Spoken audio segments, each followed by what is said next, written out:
तर मंडळी, काल आमच्या आईसाहेब आणि आमच्या आजीबाई त्या पंढरपूरला गेलत्या सेवेकरी म्हणून. आणि त्यांचं दर्शन पण चांगलं झालेलं आहे.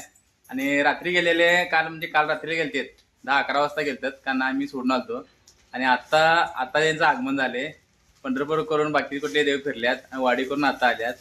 आणि हे असा सगळं मटेरियल घेऊन आल्यात. दोन्ही सुनाने हळदी कुंकू प्रसाद हा. द्यायला पाहिजे. पण सगळ्यांना घेऊन यायचं. पोरांनी रोबोट आणलं दाखवा रे तुमचं. पोरांना खेळणी आणल्यात, सगळं आणल्यात.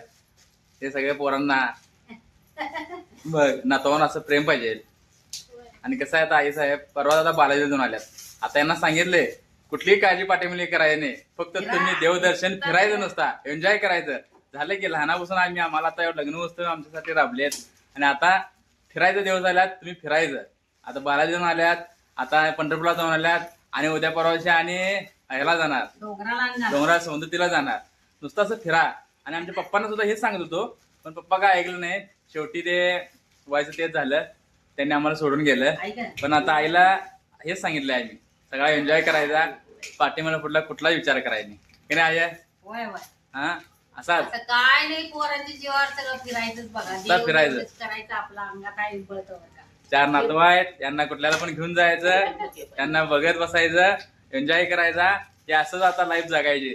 अजिबात पाठीमाला कुठला विचार करायचा नाही. त्यात आईला आमच्या सांगितलंय आणि आजीला सुद्धा सांगितलंय तू पण फिरायचं. तिला पण सांगितलं फिरायचं म्हणून. पाय दुखायला बाबा कुठं मग यायचं, पाय दुखायला तर की नाही लावायचं, मोलम बिलम गोळा खायचं आणि पळायचं. काय नाही? हा, बरोबर आहे कारभारी बाई. तर तुम्हाला काय त्रास होत नाही ना कशाचा? आई साहेब गेल्यानंतर घरातून? मला कशाचा त्रास होत नाही बाबा. नाही ना, जाऊन दे, एन्जॉय करून देत. त्यांचा दिवस आहेत फिरायचं, फिरू देत की. होय, फिरायला पाहिजेत. आता काय झाले की आता त्यांचं आतापर्यंत करत आलेत की सगळं. होय, लहानापासून आता आम्ही. किती करायचं त्यांनी. मग आता नुसतं त्यांनी आता देवदर्शन करायचं, सगळं फिरायचं, काही पाहुण्यांच्याकडे जायचं, होय. आपल्याला जीव रमल तसं करायचं. आहे की नाही? नातवा जीव रमवायचं, कुठं देवाला जायचं, कुठं वाटेल तिथं फिरायचं.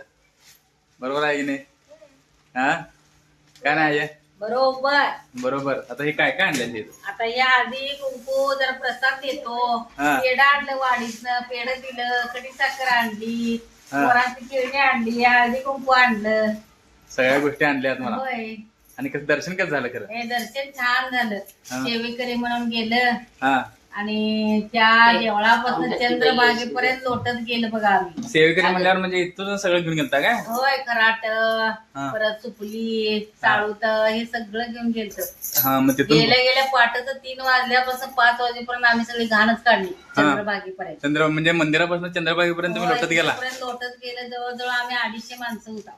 हा, एवढे होता? कोल्हापूर, हा. कोपरी, रेंदाळ, मानकापूर ही सगळी माणसं होती. सगळे होते? होय, सेवेकरी बायका पण पुरुष पण होत्या. हा, मग तुमचं दर्शन तर झालं काय? होय, सेवेकरी म्हटल्यावर त्याने आम्हाला आत नेऊन चरण दर्शन दिलं. हा, मग किती वाजता दर्शनला थांबल्याला?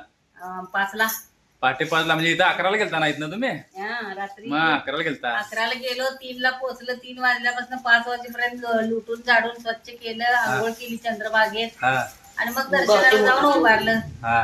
आणि दर्शन झालं बरोबर 7 वाजता. हा. 2 तास लागले दर्शनला, 2 तास तरी लवकर झालं दर्शन. सेवेकरी म्हणून आम्हाला आत सोडली त्यांनी. हे बरोबर आहे. असं मग देवाची सेवा केल्यानंतर देव आपल्याला पावतोय ना.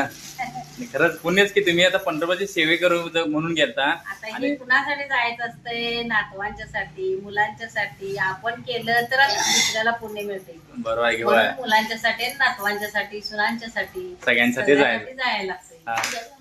म्हणजे सगळ्यांना तुम्हाला आता देव पावलेला आहे. होय. तुमच्या नावाला आम्हाला पण पावलेला आहे. पावलेला आम्ही पण तुमचं चरण स्पर्श करायला पाहिजे. इथं चरण स्पर्श करतो. राम कृष्ण हरी. राम कृष्ण हरी. आता तुमच्यामुळे आम्हाला पण विठ्ठल पावणार. तुम्ही आमच्या पाया पडत राहा. नाही, असंच तुम्ही आता एन्जॉय करत राहा. मला आता पहिला पण सांगितलं, आता पण सांगतोय, एन्जॉय करायचं. कुठेही कुठली ट्रिप निघाली तर निवांत देवदर्शनाला निवांत जायचं. काय पाठीमाला विचार करायला नाही. मुलं कशी राहतील, नातवंड कशी राहतील, हा, असं एन्जॉय करायचा. तुला पण सांगितलं आहे, तू पण एन्जॉय करायचा. नातवंड मस्त घट्ट आहेत. आषाढी कार्तिक हा. विठोबाची वार सेवा करायला गेलतो रामकृष्ण हरी. हा, काम करणार. अगं आजी सुद्धा आमच्या वय 80 आहे तरी सुद्धा ही सेवेकरला गेलते तिने घेतलीस ती नवीन. हिने सुद्धा खराडा घेऊन पूर्ण चंद्रभागेपर्यंत लोटत गेल्यात. पौलू चंद्रबाग. हा ऐका आजी बघा अजून घट्ट आहे आमची, सगळ्यांना पाठीमा सारत्या आणि रोज रानात सुद्धा जात्या. पळायला लय हा. एक नंबर आहे. गट- तुरु पळतात. घट्ट आहे अजून. मग तर चला मंडळी, यांच्या नादानं आम्हाला सुद्धा पांडुरंगाचं दर्शन झालेलं आहे. होय. तर चला परत भेटूया पुढल्या ब्लॉग मध्ये. आतापर्यंत एवढंच.